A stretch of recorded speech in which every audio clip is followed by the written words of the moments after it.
நண்பர்களே, மாமர குட்டைக்கு வந்த மீன் பிடிக்கலான்ட்டு பிடிச்சிட்டோம். ஆனால் வீடியோ எடுக்க முடியல. நான் ஒரு தான் வந்திருந்தேன்னா, அதனால் வீடியோ எடுக்கிறக்கு ஆள் இல்லையா. பிடிச்சாச்சு இப்போ வரைக்கும்.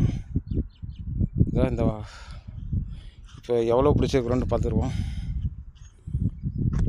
இதுதான் வச்சுருக்கு. ஏன்னா பூரா தண்ணிக்குள்ளே போட்டு வச்சுருக்கு.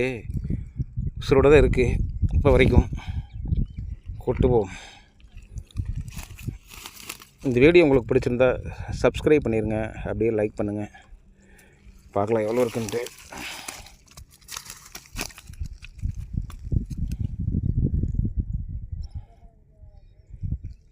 எல்லாமே இன்னும் உசுரோடு தான் நண்பர்களே இருக்குது. இப்போ தான் தண்ணிக்கிலிருந்து வெளியே எடுத்தேன்.